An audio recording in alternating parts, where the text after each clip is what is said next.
Hoje a palavra vai ser compartilhada, nós temos o Diácono Beto e o Baseado Willis. Vem cá vocês dois, eles virão aqui fazer algo inédito. Hoje vocês vão ter a possibilidade de ouvir, não um pregador, mas dois. Amém?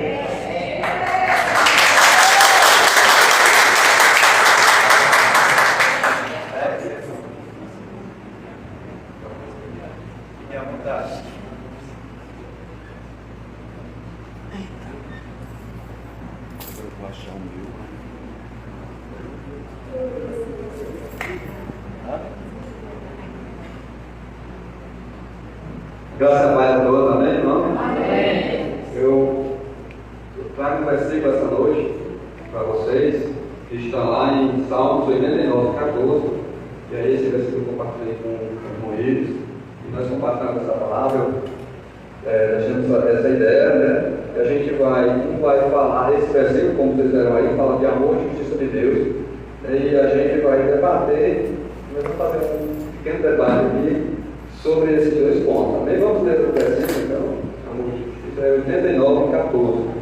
Na versão NVI, a retidão e a justiça são os alicerces do teu trono. O amor e a verdade vão à tua frente. E aí? É maior amor e justiça. Né? Então, o Willis vai falar um pouco dessa justiça de Deus. Eu vou ficar só ouvindo aqui por enquanto. Ele depois eu vou falar da mulher, certo? Isso aí. Fica à vontade. A paz do Senhor, irmãos. Espero que todo mundo aqui esteja bem pronto para ouvir essa palavra. Em nome de Jesus. Senhor Pai, muito obrigado por essa noite, obrigado por esse encontro, Pai, por permitir estarmos aqui. Obrigado pela vida de cada irmão, Pai. O Senhor permitiu que estivesse aqui. E eu sei que ninguém está aqui por acaso. O Senhor quem nos traz. O Senhor tem um propósito para nós nessa noite. Em nome de Jesus. Amém. Amém. Amém. Pois bem, nós temos aí o nosso texto, né, em Salmos 89. Vamos começar a falar sobre esse primeiro ponto. Né? A retidão e a justiça são os alicerces do teu trono. Amém? Então vamos falar a princípio sobre a questão da justiça, né? O que é essa justiça que muitos ouvem, mas parece que outros não ouvem tanto. Amém? Então, eu trago algumas indagações nessa noite que é muito comum a gente ouvir, ou mesmo nos perguntar, né? Perguntar a si mesmo, com muita frequência. Né? Então, para começar, primeiro, é justo nós sermos condenados ao inferno por conta de uma curta vida de pecados? Não sei se vocês já ouviram essa indagação, esse questionamento. Poxa, uma pessoa pode ser condenada ao inferno, que é eterno, né? Que dura uma eternidade, no entanto ela vive tão pouco, então ela é condenada por algo que ela fez num período tão curto de tempo, né? E além disso, será que é justo eu, uma pessoa boa, ser condenada junto com assassinos e ladrões e corruptos e pessoas malignas? Faz sentido isso? Você já deve ter ouvido algo argumento desse tipo, né? Afinal de contas, não, eu estou muito seguro da minha salvação. Eu não preciso ir para a igreja, não preciso escolher uma religião, né? Porque eu não acredito nisso, que eu serei condenado ao inferno. Só que quando a gente fala sobre um assassino, sobre um estuprador, sobre um ladrão, ou então só sobre uma pessoa que te fez mal, a pessoa tem que acreditar no inferno rapidinho, né? Não, esse cara aí, certeza. Eu tenho fé que ele vai queimar, vai ficar bem torradinho no inferno, né? Então por quê, né? Por que a gente é assim, né? Então esse negócio de inferno, ele é realmente real, né? Outro que é muito famoso, né? Se Deus é realmente bom, se Ele é tão bondoso, se Deus é amor, não faz sentido Ele mandar alguém para o inferno, não é? E aí, irmãos? Como é que a gente fica nessa hora? Como é que a gente responde a isso, né? Então, e outra, Deus me ama do jeito que eu sou, né? Se Ele me ama do jeito que eu sou, não há necessidade alguma de haver transformação em mim, não é mesmo? Afinal, se o amor é incondicional, para que haver transformação. Não é mesmo? Pois bem, então vamos navegar um pouco sobre essas afirmações, sobre essas ideias dessa noite, amém? Pois bem, então, para início de conversa, aqui nesse texto, eu diria que nós falaríamos sobre duas faces de uma mesma moeda. Mas o Senhor ele não tem duas faces, ele não tem três faces nem quatro faces. Deus é o Deus inteiro, ele é completo, ele não é um Deus separado. Né? Então, para iniciar, a gente tem que entender a questão que eu pouco falo, mas é a questão dos atributos de Deus. Né? Que às vezes a gente não para muito para refletir a respeito disso. O que se trata desses atributos de Deus? Né? Os atributos de Deus são aquilo que compõem o nosso Senhor. Né? Nosso Deus, ele é amor. Mas nosso Deus, ele é justiça. Nosso Deus é bom. Nosso Deus, ele é paciente. Ele é longânimo. Né? Nosso Deus é composto por isso tudo. Além disso, ele é eterno. Né? Ele é ultrapoderoso. Né? Ele é onipotente. Ele é onisciente. E por aí vai. Né? E alguns desses atributos, eles são transferidos para nós. Nós amamos porque ele é bom primeiro. Nós podemos ser justos, nós podemos ser bons, né? Nós podemos ser bondosos, nós podemos ser pacientes. Não é isso? Porque Deus carrega e nos transferiu todos esses atributos. Né? E mais uma coisa, essa questão dos atributos de Deus nos leva a compreender que Deus ele é perfeito. Mas a gente tende a não entender completamente, a não levar a sério essa questão da perfeição de Deus, né? Principalmente a questão da santidade de Deus, alguém que é separado, alguém que é perfeitamente justo em seu ser, ele é completamente íntegro, né? E tem alguns profetas do Antigo Testamento, que é comum a todos eles, que eles guardavam um temor profundo, um temor intenso a respeito da santidade de Deus. Certo? Os profetas, eles carregavam em si uma justiça, né, perante a palavra de Deus. Né? Nós vemos também, por exemplo, em certos eventos do Antigo Testamento, algo interessante. Os judeus, eles sequer mencionam o nome de Deus. Tudo isso é muito temor, né? Não é por acaso que hoje em dia há certa incerteza, né? No caso da pronúncia do nome verdadeiro de Deus. Né? A gente diz que isso é Yahvé, Jeová, né? E dentre outras pronúncias. Né? Isso tudo porque essa pronúncia verdadeira acabou se perdendo, porque o judeu ele tinha esse temor em falar o santo nome de Deus em vão. Existem outras passagens bem interessantes, por exemplo, Isaías, quando ele tem uma revelação de Deus, ele fica desesperado, ele fica completamente desesperançoso em relação à própria vida, porque ele fala, ai de mim, né? Eu sou um homem de lábios impuros, um povo de lábios impuros, e os meus olhos viram rei, né? Então, ele achava que ia morrer ali, né?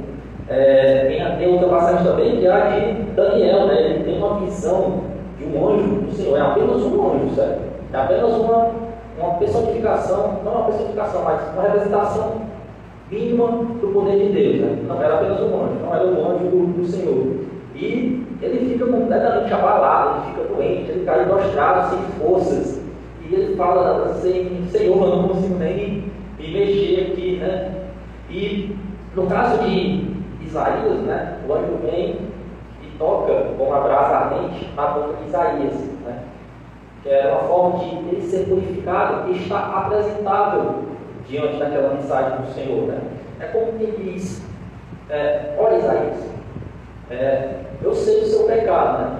Você mesmo assumiu, então você não está livre desse seu pecado, eu estou reconhecendo seu pecado, mas você está apresentável diante de mim, né? Da mesma forma, no caso de Daniel, o que acontece? Daniel fala que ele está abalado, não consegue nem falar. O que o anjo fala 2 ou 3 vezes? Não tenha medo, você é muito amado. Será que o Daniel ele era carente de atenção, era carente de amor? Não, o que ele tinha era um tremendo temor para o Senhor. Todo profeta tem noção do seu próprio pecado. Ele precisa ter essa consciência do próprio pecado, né? olha, Daniel, eu conheço sua natureza, né? Mas você é muito amado, então não se preocupe, eu tenho uma mensagem para você e não irá acontecer nada, né?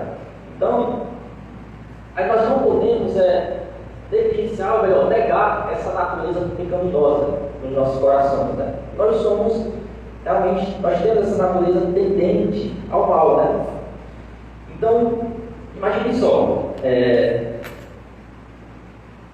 vamos falar sobre a questão do pecado, né? Não tem como falar de justiça sem falar de pecado. Então, ó, quem comete pecado sempre vai cometer um pecado contra Deus. Pequei contra os céus e contra ti, não é mesmo? Então, todo pecado é pecado contra o Senhor. Amém? Isso está bem claro? Em nome de Jesus?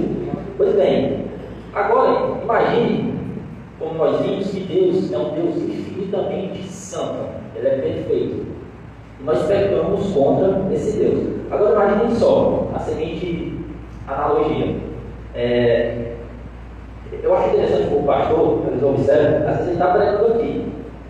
E ele fica muitas vezes atento ao que está ao redor, né? Se não estão aqui, faz o ventilador aqui. E se não passar um certo aqui na frente, ele vai lá e faz só isso aqui, ó. Sem dó nem piedade, né? Às vezes eu fico assim, para quê? Para pensar fazer isso agora, né? Então ele esmaga, sem misericórdia nenhuma, aquele coitado ali, certo, passou ali. Agora a gente pergunta: será que o pastor merecia ser preso, levado para a delegacia para matar um certo daquele? Eu só ouvi um não. Mas eu imagino que não. Eu não acho que eu deveria ir, certo? Não por isso. Amém? Então, imagine só vocês estão em casa, né? Aí aparece lá aquela barata lá, nojenta, né? Vocês vão lá e chega a sair a águazinha da barata. Vocês sentem alguma culpa quando matam aquela barata? Às vezes até sente, bichinha, mas é melhor assim, sinto muito, né? Será que vocês deveriam ser condenados por isso? Acho que não, né? A gente nunca sente muito remorso quando mata, sei lá, uma formiga ou uma barata ou um inseto qualquer, né?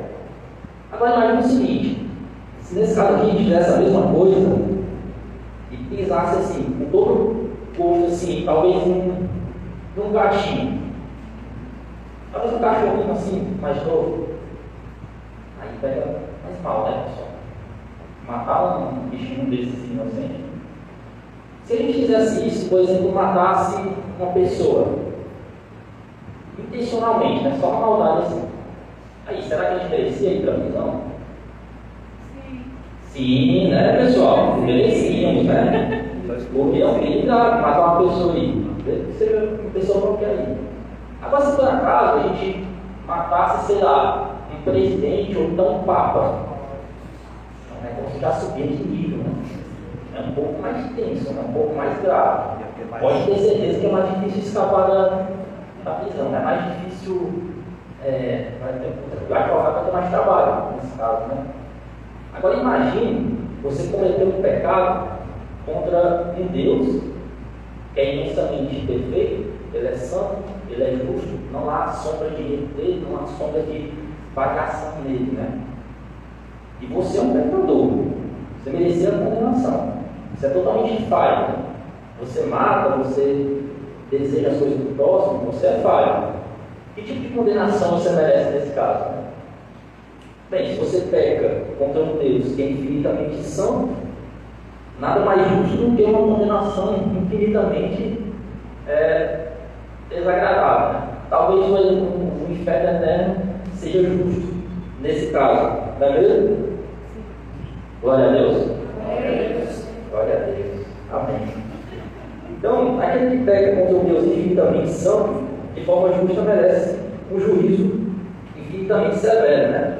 Então, por acaso seria justo que um juiz respeitável, né, um juiz conhecido, ele declarasse inocente um comprovado?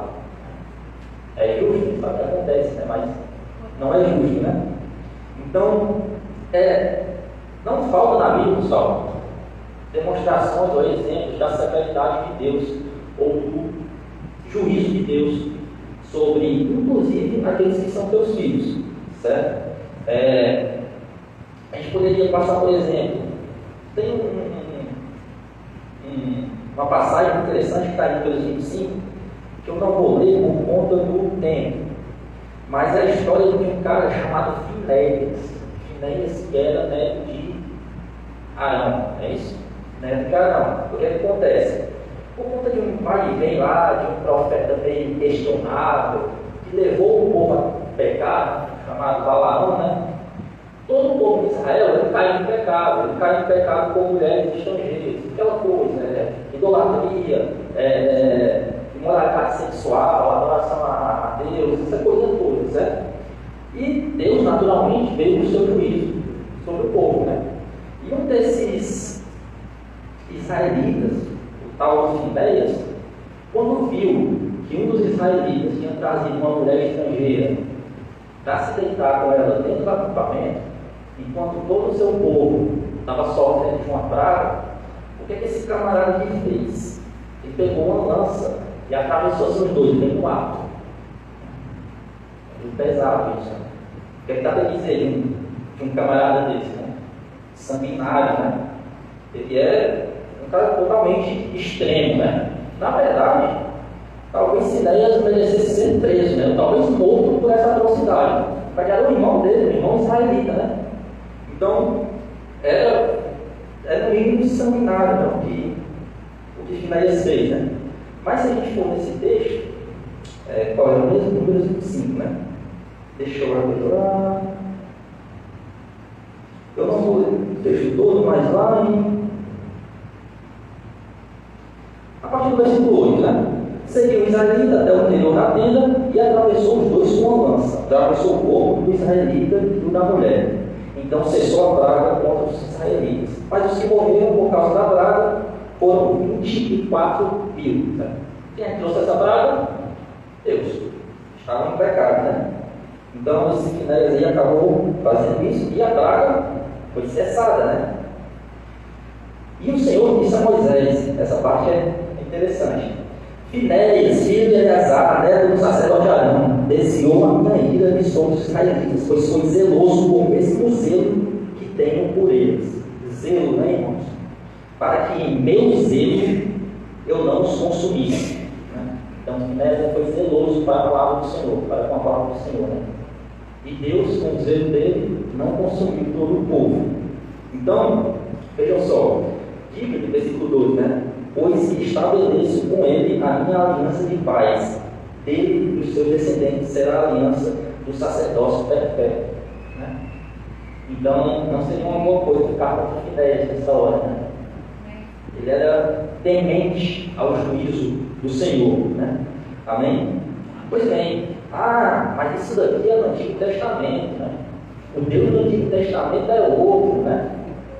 Já ouviram essa, já? Mas essa, pessoal, é velha, certo? Não tem nada disso, nada disso. Então, a gente pode citar, por exemplo, o caso conhecido de Ananias e Safira, né? Foram fazer uma oferta, né? Ofertaram metade e disseram, não, a gente está ofertando todo. Tentaram mentir para o Espírito Santo de Deus, né? Dá para mentir para o Espírito Santo? Não dá, né, irmãos? Aí, o Ananias caiu durinho lá, né? A mulher veio depois, confirmou a mentira do marido, caiu durinha também, junto com o marido, até que a morte nos separe. Pois bem, e dentre outros exemplos, certo? Se a gente for lá em Romanos 2, 1 a 9, fala muito, ó. Se a gente puder ler bem rapidinho, Romanos, só para vocês terem certeza que o Deus do Novo Testamento só é o mesmo do Velho, certo? Ele não mudou, não. Romanos 2, 1 a 9. Vou fazer uma parte aqui, ó. Portanto, você que julga os outros é indesculpável quando está condenando a si mesmo naquilo que julga, visto que você que julga pratica as mesmas coisas. Sabemos que o juízo de Deus com os que praticam tais coisas é conforme a verdade. Assim como você é um simples homem julga, mas pratica as mesmas coisas, pensa que escapará do que, irmãos? Do juízo de Deus. Ou será que você despreza as riquezas da sua vontade, tolerância e paciência, não reconhecendo que a vontade de Deus o leva ao arrependimento? Contudo, por causa da sua teimosia e do seu coração obstinado, você está acumulando ira contra si mesmo, para o dia da ira de Deus, quando se revelará o seu justo julgamento. Amém? Então, lá em Hebreus 9 fala como aos homens está ordenado morrerem uma só vez, vindo depois disso o juízo. Então, irmãos, o juízo está lá, certo? O juízo não é certo, é certeza, né? Então não tem como escapar desse juízo, certo? Ele está lá, não tem como negar isso, né? E existe um versículo também que fala o seguinte: não tenham medo dos que matam o corpo, mas não podem matar a alma. Antes tenham medo daquele que pode destruir tanto a alma como o corpo e lançar no inferno. Está falando de um Deus que pode destruir a alma, pode destruir o corpo e lançar no inferno. Amém? Amém. Bem assustador, né? Mas vamos guardar o temor do Senhor, né? Para não ficar tão desesperado. Certo? Amém. Então, Deus ele pode se destruir, né, a sua alma. Por quê? Porque Ele é o justo juiz. Isso aqui pode ser uma má notícia para a gente, né? Pois bem, então, nós sabemos que a humanidade toda, na verdade, ela estava sentenciada a um juízo, né? A uma sentença de morte eterna, né? E por isso, por causa do pecado original do primeiro homem, né? Do Adão, né? Então, foi por conta desse pecado que nós estamos nessa situação que nós temos hoje, né? Por que tanta morte, por que tanta dor, tanto desespero, tanta depressão, tanta doença? Tudo isso por conta do pecado. Então, se você pudesse fazer um desejo, pessoal, para resolver qualquer problema do mundo, qual problema você resolveria? O pecado. O pecado é a origem de todos os males. Amém? Então, por acaso foi justo o homem desse discurso, sendo que ele foi tentado pela serpente? Foi. Né? Mas olha, né? Não comam o fruto dessa árvore. Né? Ele desobedeceu, né? Ele não quebrou uma regra, ele não pecou. Né? Então nós, como descendência de Arão, nós devemos pagar esse preço? Faz sentido? Será? Porque não tem a ver com Adão lá atrás. Então, no caso é o seguinte, pessoal.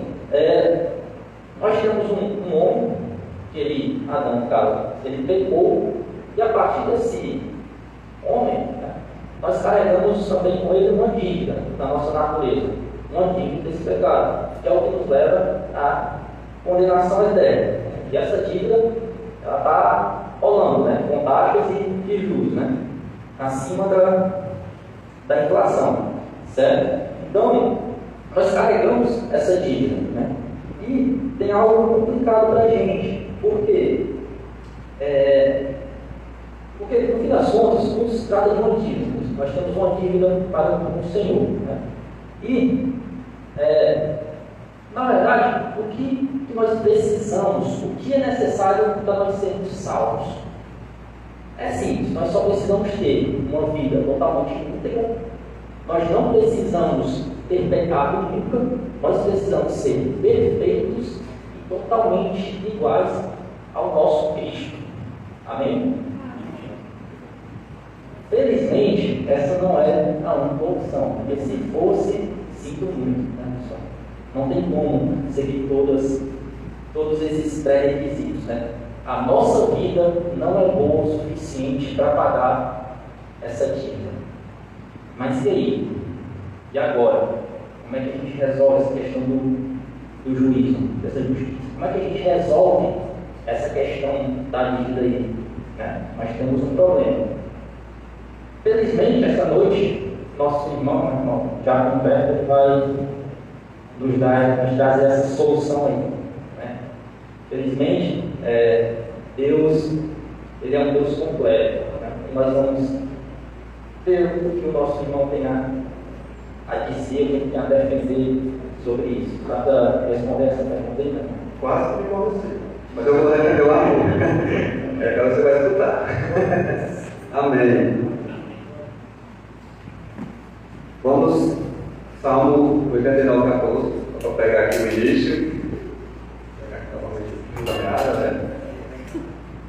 E eu vou pegar essa segunda parte aí, a parte B. O amor e a fidelidade vão à frente. Certamente Deus, Ele é todos aqueles atributos que o irmão Ives acabou de falar. atributos que são comunicados a nós, são bondade, amor, né, justiça, outros que são incomunicados, que é soberania, santidade, né, aqueles três que andam juntos, né, ele é onisciente, onipresente, onipotente. Também que esses atributos aí é só de Deus e não repassa nada para a gente.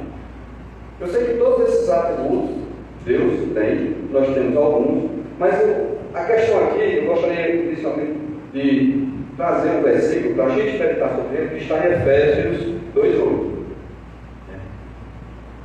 que tem muito a ver com a nossa salvação. A gente fala da graça, né? O irmão está vendo aí, você falando aqui, eu não vou nem entender aqui que ele está. Pois pela graça vocês são salvos, por meio da fé, que não é de nós, é dom de Deus. Essa graça que está dentro, pelo próprio significado de graça, tem muita relevância aí a questão do amor. A graça é um favor merecido, então ninguém vai fazer algo para quem não merece, seria justo, né? Mas aqui eu vou falar um pouco a respeito do amor. Deus ele é justo, né? Deus é amor, e essa soberania de Deus, né, esse amor de Deus, se sobressai sobre os demais. Amém? E aí um tópico que eu trago aqui para a nossa reflexão também é essa questão da justiça. Os irmãos, isso falam muito bem, Deus é justo, né?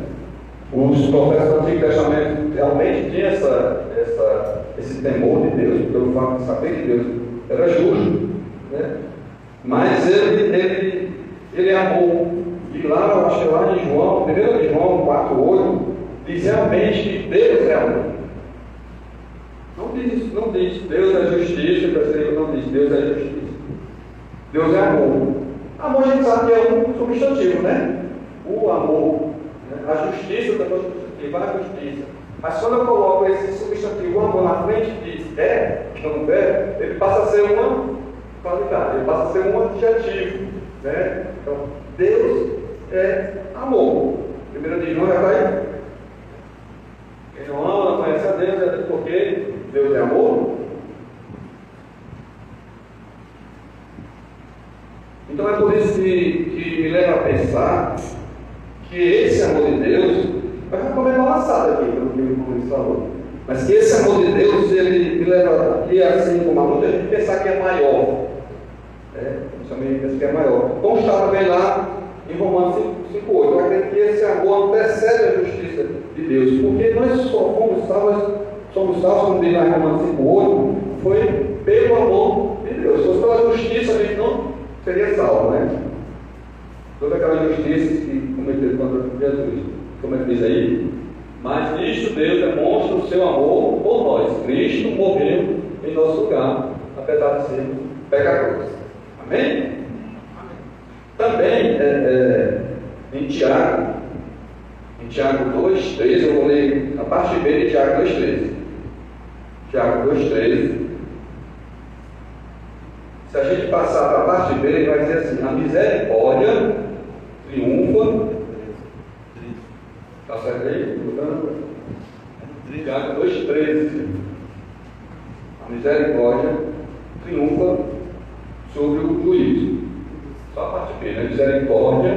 A misericórdia triunfa sobre o juízo. E a gente estava até ontem, né, no nosso discipulado, com o pastor, e uma coisa chamou bastante atenção, né? O Tribunal de Justiça não pode ter misericórdia, porque seria o Tribunal de Misericórdia, né, irmão? Como o pastor falou. Eu pesquisei um pouco sobre isso.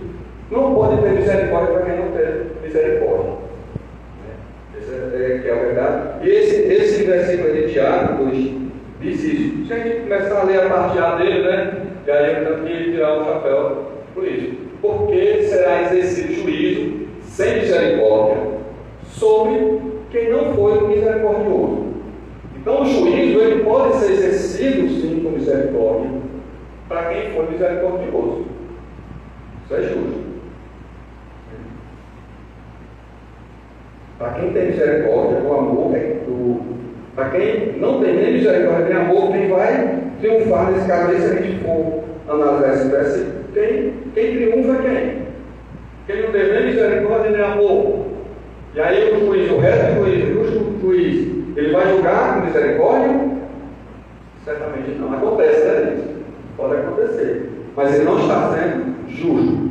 Se não houve misericórdia, se não foi usado misericórdia, o reto juiz deveria também não ter misericórdia. É isso que esse versículo está dizendo. Que o amor, porque o juiz é sem misericórdia sobre quem foi misericordioso. E a misericórdia triunfa sobre o juiz. Então, por analogia, para quem eu posso traduzir, se é misericórdia para quem foi misericordioso, o contrário também é verdadeiro. Para quem não foi misericordioso, o que resta é juiz de Deus. Amém? Glória a Deus. E é bem rapidinho, né, essa parte aqui, porque na verdade, pessoal, os atributos de Deus, eles não são em maior e nem menor grau, como nós. A gente não é perfeito como Deus, e às vezes a gente coloca Deus, quer nivelar Deus pelo que nós somos, pelo nosso atributo, e aí a gente acha que Deus deveria ser dessa mesma forma. E não é assim, né? Acho que eu estou até passando um pouco aqui. E aí eu chamarei novamente o irmão Iris para falar. A gente converge sobre esses pontos. Ao dizer esse versículo aqui de Tiago 2,13, eu comecei falando de Efésios 2,8, né? Que nós somos salvos pela graça. Isso representa realmente amor, né? Foi salvo pela graça, por meio da fé, isso não vem de nós, é dom de Deus, para que ninguém se glorie, né? Então, um justo, que foi Deus, que mandou seu próprio filho, ele morreu por nós. Morreu por nós naquela coisa, morreu por mim e por cada um de vocês que estão aqui hoje nessa noite. Amém? Amém. Então, realmente as virtudes de Deus, elas são amplas, todas estão no mesmo patamar. Você gostaria de vir mais uma vez falar sobre essas duas coisas que são juntas, e aí depois eu falaria novamente um pouco. Aí aqui mais rápido, uma coisa mais rápida. Pode citar esse versículo aqui. Bem, então realmente, irmãos, como nosso irmão Beto falou, Deus ele não é um Deus pela metade, ele não é um Deus incompleto. Você não pode excluir a parte que lhe convém e deixar de fora aquela parte que te ofende, não é mesmo? O que é muito comum as pessoas fazerem, né? Eu creio na Bíblia, mas eu creio só nessa parte aqui, não creio nessa outra não. Por quê? Porque essa outra aqui ela é esquisita, ela fica um pouco feia para mim, né? Então não dá para separar, tirar de Deus justiça, juízo, amor, misericórdia, não tem nada, ele é igualmente perfeito em cada uma delas. Então ele é completo em todas esses atributos, amém? E interligados entre si, é isso que revela a perfeição do Senhor. Lá em segunda carta de Paulo aos Coríntios 5:21 fala que aquele que não conheceu o pecado, o fez pecado por nós, para que dele fôssemos feitos o quê? Justiça de Deus. Amém? Então, pode ter certeza, irmãos, você não é justo. A sua justiça é como trapo de imundícia, né? Toda a sua bondade, o mínimo de bondade que tem dentro de você é um atributo vetado do Senhor. Nada que não vem de Deus pode ser bom. Infelizmente, né, mesmo nós guardamos essa dívida impagável, né, nós temos um fiador, nós temos alguém que vai assumir essa dívida, alguém que se fez pecado, né, e nos justificou. Essa é a nossa justificação. Uma vida totalmente perfeita, íntegra, uma vida sem pecado, uma vida totalmente dedicada ao nosso Senhor. E uma vida de um homem que também era Deus, né? Era o único bom o suficiente, era o único perfeito o suficiente para pagar essa dívida que nós tínhamos, né? Então, se Deus não fosse justo, na mesma medida do amor, o filho dele nem precisaria ter morrido, né? Seria melhor só acabar com tudo, seria só reiniciar, né? Tudo do zero. Né? Um grande reset. Né? Felizmente, Deus também é amor. Né? Então não esqueçam disso. Deus, ele é amor, certo? Isso não está errado, não. Só Deus é amor. Então, e para pensar também, se Deus realmente, como foi falado em algumas células, vamos falar, se Deus realmente fosse acabar com todos os pecadores, todos os malignos, ele ia incluir você também, certo? Não se achem bom demais, não se achem perfeito demais, né? Aquele cara ali, ele mata, né? Ele é que está mal, né? Ele ali já matou, eu não matei, eu nem bebo, né? Eu nem bebo, eu vou para a igreja ali no fim do ano, né? Às vezes quando tem algum enterro, eu vou lá, eu também, né? Então eu estou bem, né? Aí quando isso, o outro cara lá, o cara que matou, né, tá falando, não, acho que eu vou pro céu, né? Então eu só matei um, aquele matou 5, né? Então tudo é relativo, né? Mas bondade para Deus, Deus, irmãos, não é relativo, certo? Nós somos naturalmente malignos. Então, e alguns também pensam que, independente do que façamos, nós já estamos salvos, né? Porque Jesus pagou todo o preço. É o universalismo, né? Deus já cobriu tudo, eu posso viver do jeito que eu quiser, eu posso fazer tudo da forma que me bem entender, porque o preço já foi pago. Então, não me resta fazer mais nada. Né? E é interessante que Paulo, desde o início da igreja, já combatia isso, né? E essa heresia vem se arrastando até hoje, né? É impressionante, né? Então, que Deus realmente faça cair em nós essas escamas dos olhos. Porque a gente entenda que Deus é amor, Deus é justiça, e não dá para separar as coisas, né? Ou seja, não são duas faces da mesma moeda. Não são faces de juntar. Você não pode lançar e escolher a face que você quer, a depender do jogo.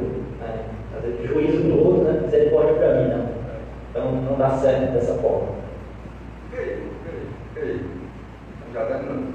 Quem estava passando aí pelo amor? Só sentando a justiça. Que bom! Realmente, isso que o irmão falou, o universalismo, nós já temos até um filme atual aí, que o cara se levanta um pregador, pentecostal, e se levanta e tal. Eu tive uma visão e Jesus já pagou o preço. Você que está atolado do pecado, você que é homossexual, você que é só, não vai ser fazer mais nada, nem que você continue vivendo essa vida aí, todos vão ser salvos. Aí esquece que a Bíblia fala mais de inferno do que de céu, que a Bíblia fala dos dois caminhos. E aí, se não precisar fazer nada, fica bem complicado, né? Realmente, irmãos, lá no Antigo Testamento, Êxodo 21, 14, por exemplo, a lei italiana é a lei do olho por olho, dente por dente, mão por mão, pé por pé. Isso Jesus vem no Novo Testamento, na Nova Aliança, e ele diz novo ensino de novo.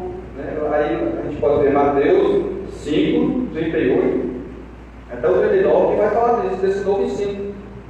Claramente contrário a esse ensino lá no Antigo Testamento. Deus não mudou o atributo, como também colocou aqui. Ele continua sendo Deus justo. Mas para nós não podemos exercer justiça. Porque nós não somos justos. Como o irmão falou, a nossa justiça para Deus é como sabe aqueles paragrafos que vem de uma frente bem?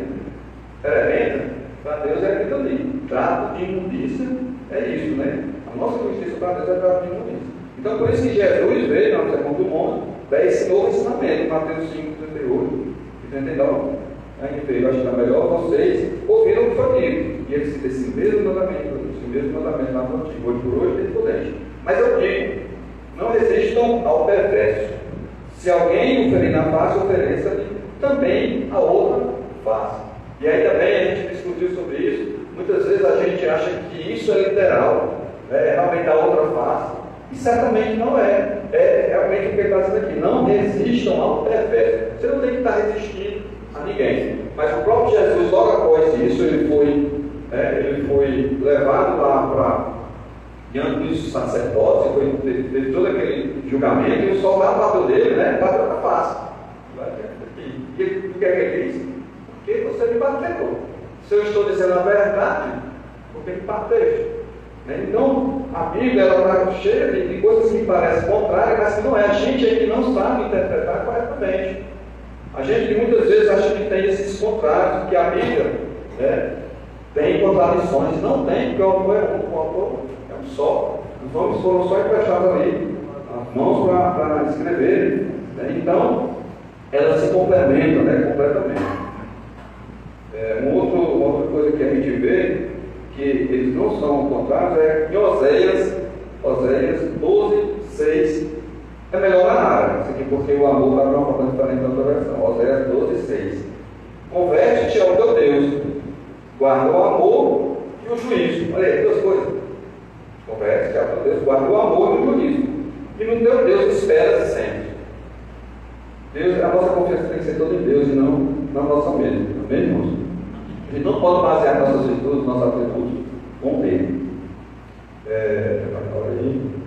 E aí, um tópico que eu trouxe para analisar também é bastante conhecido, mas não devemos menosprezar João 3,16. Mas Rafael é minha boca. Não. Vamos ser bem direitinho como é que está João 3,16. Porque Deus amou ao mundo, de tal maneira que deu o seu Filho unigênito. Esse deu aqui, pessoal, ele deu para sacrifício, para se fosse feito justiça de Deus, como ele falou. Se fosse só por amor, ele poderia só declarar, para salvo, igual o universalismo. E aí o filho não precisaria ter morrido, nem um anjo e nem um outro, mas só o filho dele, que não tinha pecado nenhum, a Bíblia fala isso, era suficiente, era justo que esse filho dele morresse por mim e por você. Só o amor, não seria suficiente. Teria que ter um ato de justiça e de amor. Porque se for só justo também, ia dar o ano 17. Mas ele tem tanto amor, como tanta justiça. E aí, João 3,16 é um versículo bem profundo acerca disso. Irmãos, estamos partindo aqui para o final.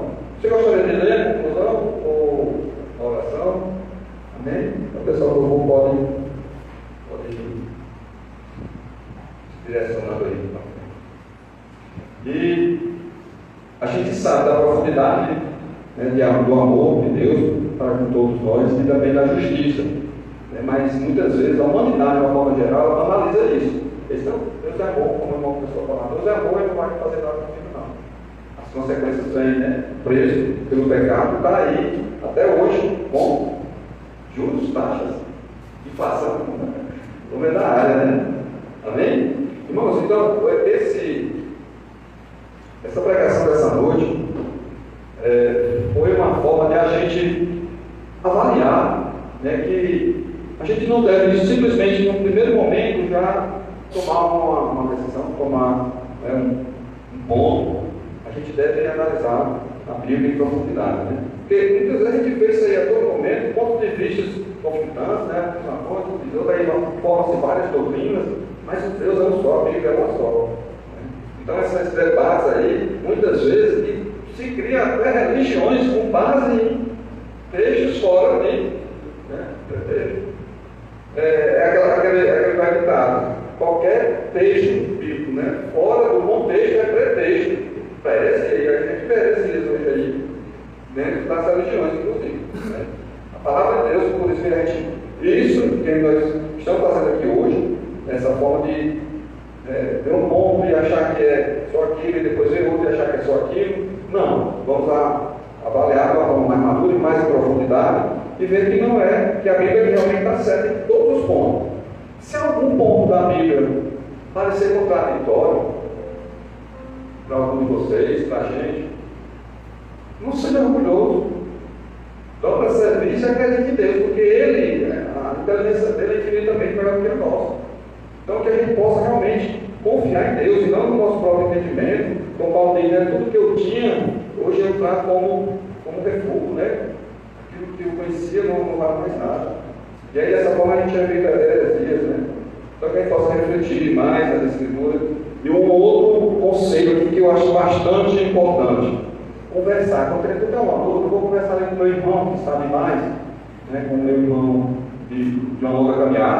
eu vou conversar com o meu pastor, eu vou conversar com o meu discípulo, e de repente vocês começam a ver, mas tem isso, né? Essa própria palavra é isso, né? Esse versículo, mas tem esse. Não está contradizendo, não está contrariando, mas ele está se complementando. Então, é uma forma, e isso agrada a Deus, a comunhão entre os irmãos, né, para que você fique afiado, para que você realmente tenha firmeza que toda a Bíblia é verdadeira, todo o contexto bíblico ele é verdadeiro. Em nome de Jesus, amém? O Senhor ele é perfeito, é um Deus perfeito. A gente vai orar e encerrar essa pregação essa noite. Em nome de Jesus, amém?